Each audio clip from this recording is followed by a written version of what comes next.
अक्टूबर 1957 की सर्द रात रूस ने इंसानी हाथों से बना स्पुतनिक 1 नामी दुनिया का पहला मसनूई सैयारा खला में रवाना किया। ये वो तारीखी लम्हा है जो आने वाले दिनों में वक्त का धारा बदलेगा। ये छोटा सा सैयारा जब जमीन के ऊपर घूमता और रेडियो पर बीप बीप की आवाजें भेजता है तो पूरी दुनिया हैरत और खौफ में डूब जाती है। ये कोई आम साइंसी एक्सपेरिमेंट नहीं है, ये ऐलान है एक नई जंग का, कला में कब्जे की जंग, a war to conquer space. अस्सलामुअलैकुम, मेरा नाम ज़शान बशीर है और आप देख रहे हैं सुनो डिजिटल। दूसरी जंग अजीम की हौलनाक तबाही के 12 साल बाद एक बार फिर ताकत का तवाजुन डावांडोल था। सोवियत यूनियन का पहला खलाई मिशन स्पुतनिक 1 अमेरिका के लिए किसी भयानक ख्वाब से कम नहीं था। अमेरिकी अब ये सोच रहे थे कि अगर सोवियत यूनियन खला में सैयारा भेज सकता है तो कल को खला से एटम बम भी गिरा सकता है। स्पुतनिक 1 के ठीक 3.5 साल बाद 12 अप्रैल 1961 के रोज पहली बार कोई इंसान जमीन के मदार में पहुंचा। ये सोवियत यूनियन का नौजवान पायलट यूरी गैगरिन था, जिसे ये एजाज हासिल हुआ कि उसने पहली बार जमीन को खला से देखा और कहा, ओह मेरे खुदाया, कितनी खूबसूरत है मेरी जमीन। यूरी गैगरिन के ये तारीखी अल्फाज पूरी दुनिया के लिए बैक वक्त रोशनी और धचका दोनों थे। सोवियत यूनियन के लिए यह मिशन अजीम फतह के बराबर था, जबकि अमेरिका के लिए सबसे बड़ी शिकस्त। लेकिन ताकत की दौड़ कभी खत्म नहीं होती, ये हार और जीत से कतई नजर जारी रहती है। वैसे तो सोवियत यूनियन के स्पुतनिक मिशन के 1 साल बाद ही अमेरिका ने नासा नामी खलाई इदारा कायम कर लिया था, लेकिन यूरी गैगरिन की खला में मौजूदगी अमेरिका के लिए नया चैलेंज बन चुकी थी और अब जरूरत थी कि अगला कदम अमेरिका उठाए। सदर जॉन एफ कैनेडी ने 70 की दहाई के इख्तिताम से पहले इंसान को चांद पर उतारने और उसे बखैरियत वापस लाने का ऐलान किया। बज़ाहिर ये ख्वाब नाकाबिले यकीन था। अमेरिका के पास ऐसा कोई रॉकेट, ऐसी कोई टेक्नोलॉजी मौजूद नहीं थी जो ये मुमकिन बना सकती, लेकिन अमेरिकियों के जुनून और मेहनत ने इस नामुमकिन को मुमकिन कर दिखाया। 8 साल तक नासा के हजारों साइंसदान, इंजीनियर्स और खलाबाज दिन रात मसरूफ अमल रहे। अरबों डॉलर्स खर्च हुए, कई बार नाकामी का सामना भी हुआ, सियासी सतह पर तनकीद भी की गई, लेकिन अमेरिका पीछे नहीं हटा और बिल आखिर 16 जुलाई 1969 का वो तारीखी दिन आन पहुंचा जब फ्लोरिडा के कैनेडी स्पेस सेंटर से सैटर्न 5 नामी रॉकेट हवाओं को चीरता खला के लिए रवाना हुआ। ये अब तक का सबसे बड़ा और ताकतवर रॉकेट था, इतना बुलंद कि गोया जमीन से आसमान तक कोई पहाड़ खड़ा कर दिया गया हो। ईगल नामी उस खलाई जहाज पर नील आर्मस्ट्रॉन्ग, बज एल्ड्रिन और माइकल कॉलिंस सवार थे। 4 दिन की तवील और पुरखतर मुसाफत के बाद 20 जुलाई को ईगल खलाई जहाज चांद के मदार में पहुंच गया। नील आर्मस्ट्रॉन्ग और बज एल्ड्रिन लैंडिंग मॉड्यूल में बैठे चांद की सतह पर उतरने लगे, लेकिन अचानक खतरा पैदा हुआ। सिस्टम में एरर आ गया, ईंधन खत्म होने वाला था और नीचे पथरीला मैदान था। टीवी स्क्रीन के सामने बैठी दुनिया की सांसें चंद लम्हों के लिए रुक गईं। फिर नील आर्मस्ट्रॉन्ग ने खुद कंट्रोल संभाले और आखिरी चंद सेकंड्स में ईगल को महफूज जगह पर लैंड करवा दिया। जमीन पर बैठे मिशन कंट्रोल सेंटर ने तारीखी ऐलान किया, ह्यूस्टन, ईगल लैंड कर चुका है।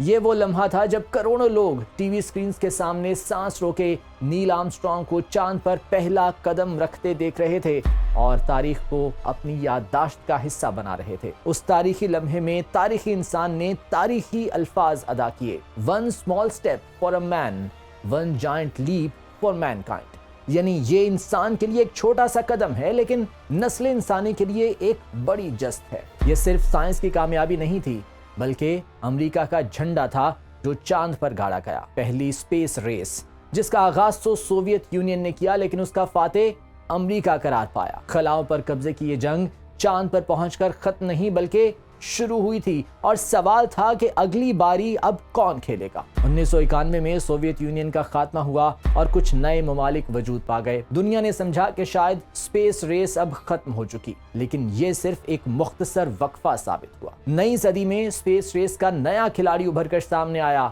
और वो था चीन। 2003 में चीन ने इंसान को खला में भेजा।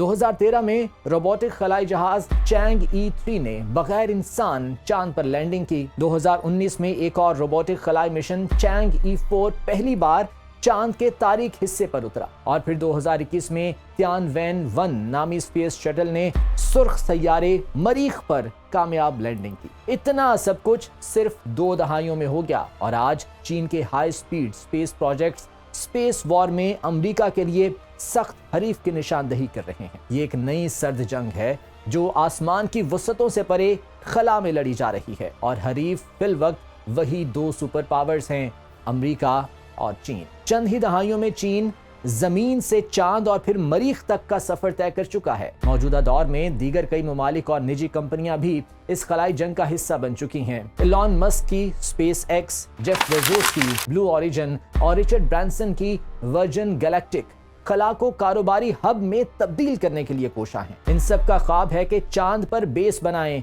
मरीख पर बस्तियां आबाद करें और एस्ट्रॉइड से मादनियात निकालकर खरबों डॉलर्स कमाएं। सोचिए, अगर कल को कोई कंपनी ऐसे किसी एस्ट्रॉइड पर कब्जा कर ले जिसमें अरबों डॉलर्स का सोना और प्लैटिनम मौजूद हो तो दुनिया में ताकत का मैकेनिज्म तब्दील हो जाएगा। स्पेस में लड़ी जाने वाली इस जंग ने मुल्कों की मौशी और फौजी तरजीहात भी बदल के रखती हैं। कल तक जो सुपर पावर्स तेल के कुओं पर लड़ती थीं, अब खला की मादनियात उनकी लड़ाई की वजह बन रही हैं। कल तक जंगों के मैदान सहरा और समंदर थे, लेकिन अब खला और मदार जंग का मैदान है। कल तक ताकत का मतलब एटमी हथियार था, आज ताकत का मतलब सैटेलाइट्स और रॉकेट्स हैं। खला में होने वाली एक बड़ी पेशरफ्त मसनूई सैयारों की वो दुनिया है जो हमारी जमीन के गिर्द बहुत तेजी से गुंजान होती जा रही है। स्पेस में भेजे जाने वाले मसनूई सैयारों में से हर 5वां सैयारा फौजी मकासद के लिए इस्तेमाल किया जा रहा है। इस वक्त तकरीबन 500 फौजी सैयारे खला में काम कर रहे हैं, जबकि जासूस सैटेलाइट्स इसके अलावा हैं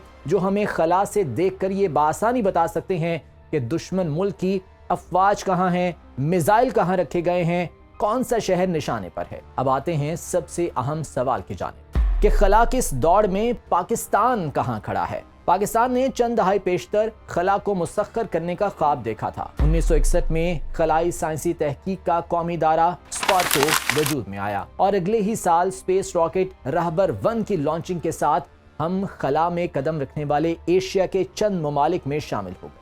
1990 में पहला पाकिस्तानी सैटेलाइट बदर ए लॉन्च हुआ। 2001 में बदर बी खला में भेजा गया। बदर ए और बी छोटे सैटेलाइट्स होने के बावजूद 35 साल तक बड़ी पेशरफ्त तस्लीम किए जाते रहे। 2011 में पाकिस्तान ने चीन के ताउन से PAKSat-1R लॉन्च किया, जो आज भी कम्युनिकेशन सर्विसेज फराहम कर रहा है। साल 2024 में पाकिस्तान ने खलाई तरक्की के हवाले से गैर मामूली रफ्तार का मुजाहरा किया। गुज़िश्ता साल मई में पहली बार चांद के मदार में एक नैनो सैटेलाइट iCube कमर भेजा गया। उसी महीने PAKSat-MM-1 लॉन्च हुआ, जिसने पाकिस्तान के लिए जदीद कम्युनिकेशन और डिजिटल सर्विसेज का नया दौर शुरू किया। फिर जनवरी 2025 में PAOSat-1 नामी सैटेलाइट स्पेस एक्स के जरिए खला में पहुंचा, जिसका मकसद जमीन की तस्वीरें और डेटा इकट्ठा करना है। 17 जनवरी 2025 को पाकिस्तान ने एक नई तारीख रकम की जब PRSC-EO-1 नामी पहला मुकम्मल मकामी तौर पर तैयार करदा